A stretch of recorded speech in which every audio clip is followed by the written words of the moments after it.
28 मार्च 2024। उस दिन मैं लगभग घर पहुंचा था ऑफिस से। उसके बाद 9 से साढ़े 9 बजे के बीच मुझे ऑफिस से फोन आया। फोन में बताया गया कि मुख्तार अंसारी की मौत हो गई। ये खबर जब मैं सुना तो मेरे मन में एक ही सवाल आया कि इसकी मौत हो गई है या इसको मार दिया गया है।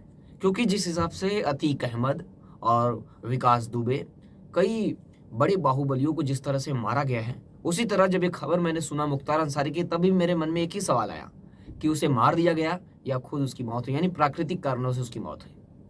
तो पता चला कि प्राकृतिक कारणों से मौत हुई, हार्ट अटैक आया है।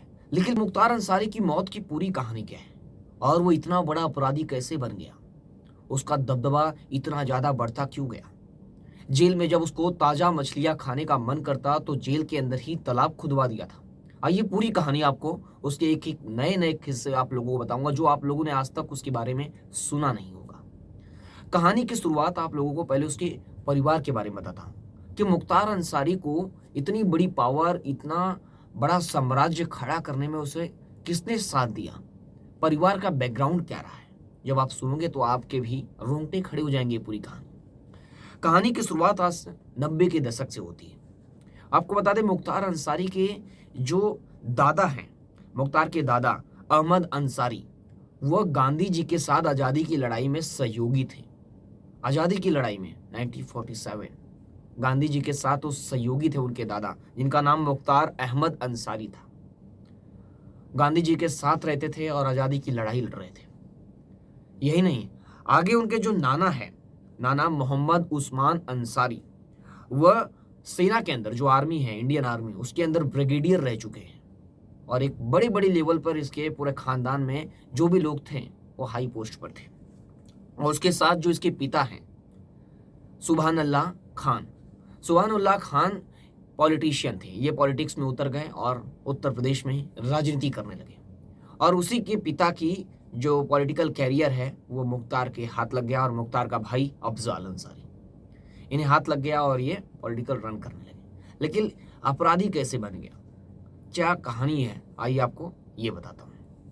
और आपको ये भी बताते चलो कि जो इसके चाचा हैं, रिश्ते में चाचा लगते हैं, हमीद अंसारी, ये उपराष्ट्रपति भी रह चुके हैं भारत के। अब आपको बताता हूँ कि मुख्तार अंसारी मऊ से 5 बार विधायक रह चुका है। पहली बार 1996 में बसपा ने इसे टिकट दिया था, मायावती की पार्टी बहुजन समाज पार्टी ने इसे टिकट दिया। 1996 में पहली बार वो विधायक बन गया, जीत गया।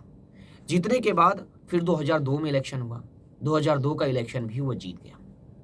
दबदबा इतना था कि जो भी उसे ना कर देता था, समझ लो उससे जिंदगी से यानी हाथ धोना पड़ता था, यानी उसे ना सुनना पसंद ही नहीं था। फिर 2007 में इलेक्शन हुआ, 5 साल बाद, वो भी जीत गया। फिर उसके बाद 2012 में इलेक्शन हुआ, वो भी जीत गया। फिर 2017 में इलेक्शन हुआ, वो भी जीत गया, क्योंकि पावर था, दबदबा था और जो भी टारगेट उसके सामने आता उसे खत्म करता चला जाता। उसकी गैंग काफी खतरनाक है, वो जेल के अंदर से गैंग चलाता था। आपको बता दें ये 2005 से ही जेल के अंदर बंद है। और अभी की जो वाराणसी सीट है जहां नरेंद्र मोदी जी सांसद बने हैं, वाराणसी यानी बनारस, यहां से वो 2 बार लोकसभा का इलेक्शन भी लड़ा, यानी सांसदे का, वहां से वो दोनों बार हार गया। वाराणसी में उसकी दाल नहीं गली, लेकिन वहां पर उसकी कई दुश्मनी भी हो गई। अब आपकी कहानी आप लोगों को बताता हूं कि जो इलाहाबाद हाई कोर्ट है, उसने 2023 में, कुछ साल पहले 2023 में मार्च महीने में एक उसका जो शूटर्स गनर, उसके मामले में सुनवाई कर रहा था। इलाहाबाद हाई कोर्ट ने कहा कि मुख्तार जेल के अंदर से गैंग चलाता है और मुख्तार की गैंग देश की सबसे खतरनाक गैंग है, सबसे खतरनाक हीरो है, ये इलाहाबाद हाई कोर्ट ने कहा था। क्योंकि मुख्तार 2005 से जेल में बंद है और वहां से ये गैंग को हैंडल कर रहा है और लगातार मौतें हो रही है। आपको बता दें मुख्तार पर 61 मामले दर्ज हैं, 61 केस हैं और 61 केस के अंदर 8 केस तो जेल के अंदर रहने के बाद दर्ज हुए हैं, यानी जेल के अंदर रहकर ये काम कर रहा था ये, और 8 केस जेल के अंदर रहने के बाद दर्ज हुए हैं। सोचिए, काफी खतरनाक अपराधी है। वहीं गाजीपुर जेल में 2005 में एक बड़ी घटना घटी। ये किस्सा आप लोगों को मैं इसलिए सुना रहा हूं कि आप उसका रुतबा, उसका दबदबा जान सको। गाजीपुर जेल में 2005 में वो पहली बार सरेंडर किया और उसे गिरफ्तार कर लिया गया और जेल के अंदर बंद कर दिया गया। मुख्तार जानता था कि वो लंबे समय के लिए जेल में चला गया, क्योंकि वहां मऊ के अंदर हिंसा हुई थी, दंगा हुआ था दो समुदायों के बीच भरत मिलाप में। तो उस दंगे में ये अपराधी था और उसे सरेंडर करना था। इसने गाजीपुर जेल में आकर सरेंडर किया और उसे जेल में डाल दिया गया। और ये जानता था मैं लंबे समय तक जेल में रहूंगा। और ये सांसद यानी ये विधायक भी था। अब विधायक जेल में रहेगा, एक उत्तर प्रदेश में, वो भी, और इतना बड़ा बाहुबली, ये किसी को खल नहीं रहती बात। अब मुख्तार को मछलियां खाने का शौक था, ताजी मछलियां। वो हरदम ताजी मछलियां खाता था, लेकिन कभी कभी ऐसा होता था कि उसे मिल नहीं पाती थी। तो उसने जेल के अंदर ही तालाब खुदवा दिया। सोचिए, गाजीपुर जेल के परिसर में ही उसने तालाब खुदवा दिया ताजी मछलियां खाने के लिए। ये रुतबा था मुख्तार अंसारी का। ये बात वहां के जो पूर्व डीजीपी हैं और राज्यसभा सांसद, उन्होंने भी माना है। वही बात 2021 की है। 2021 में अप्रैल महीना था। वो पंजाब जेल में बंद था, पंजाब की रोपड़ जेल में। अब उसे बांदा लाना था, बांदा जेल में शिफ्ट करना था, क्योंकि उसे बांदा जेल में लाना था, क्योंकि वहां से सजा काट चुका था पंजाब की रोपड़ जेल से। अब उसे ट्रांसफर करना था उत्तर प्रदेश की बांदा जेल में। अब बांदा जेल का जेलर कौन बने, ये सस्पेंस बन गया। कोई भी अधिकारी, कोई भी पुलिस अधिकारी उस बांदा जेल का जेलर बनने से इनकार कर दिया। कोई भी तैयार नहीं हुआ कि वो जान गए कि हाँ मुख्तार अंसारी आने वाला है और उसका जेलर बनना है, तो किसी ने भी हाथ नहीं खड़े किए। सबने सरेंडर कर दिया कि हम नहीं बनेंगे उस जेल के जेलर, बांदा जेल के जेलर हम नहीं बनेंगे। कई महीनों तक वो सीट खाली रही, कोई जेलर नहीं बना। बाद में सरकार ने डिसाइड किया और दो लोगों को, विक्रम सिंह और AK सिंह को वहां पर भेजा गया। तब जाकर ये दोनों जेलर वहां पर उस जेल को संभाल रहे थे। उसके बाद जो हुआ, आप हैरान रह जाओगे। उसके बाद 2021 में जून में वहां पर छापा मारा गया कि वहां चल क्या रहा है, मुख्तार अंसारी कर क्या रहा है, ये पता लगाना भी जरूरी था। तो वहां पर इतना बड़ा अपराधी है, तो वहां पर छापा मारा गया। छापा मारने के दौरान 4 पुलिस कर्मियों को सस्पेंड कर दिया गया। उसमें DM, SP और जो डिप्टी जेलर है उसे भी सस्पेंड कर दिया गया। पता चला छापे के दौरान कि जो ये अधिकारी हैं वह मुख्तार अंसारी की सेवा में लगे हुए हैं। ये जब खबर फैली, इससे आप जान सकते हो कि उसका दबदबा क्या है, उसका पावर क्या है। उसके बाद 2023 में मार्च महीना बांदा जेल में भी छापा मारा गया। बांदा जेल में जब छापा मारा गया अचानक, क्योंकि उसको जेल में जो जेल के अधिकारी हैं वो इतना डरते थे कि उसकी सेवा में लग जाते थे, क्योंकि उतना पावर था उसके पास। अब जब बांदा जेल में फिर वापस छापा मारा गया 2023 मार्च महीने में, तो वहां दशहरी आम, होटल्स के खाने, यानी पैकिंग पैक खाने, दशहरी आम, सारे VIP चीजें, VIP ट्रीटमेंट दिया जा रहा था उसे। जब ये बातें फिर लगी तो फिर वहां के जो भी अधिकारी थे उन्हें सस्पेंड कर दिया गया। अब वहां पे CCTV भी लगा दिया गया, जेल में CCTV, क्योंकि क्या कौन कर रहा है अपराधी, ये भी नजर रखने के लिए। अब उस समय उसी जेल में जहां मुख्तार अंसारी बंद है, वहां पर एक शूटर, एक अपराधी भी बंद था। वो अपराधी जेल से छूटने वाला था, मार्च महीना था, वो जेल से छूटने वाला था। तो वो जेल से जब बाहर आया तो मीडिया को एक बात बताया, लेकिन उसने अपना नाम नहीं बताया। उसने गुजारिश की लोगों से कि मेरा नाम मत बताना, नहीं तो मेरी जान को खतरा हो जाएगा। वो मुख्तार अंसारी के साथ उसी जेल में बंद था। उसने बताया कि मुख्तार अंसारी जो जेल है बांदा जेल, जब वो बांदा जेल के बीचों बीच की बैरक में, यानी एक अलग हाई सिक्योरिटी वाले बैरक में बंद रहता है, और वो बीच में ही आकर कुर्सी लगाकर बैठता है जेल के बाहर गेट पर।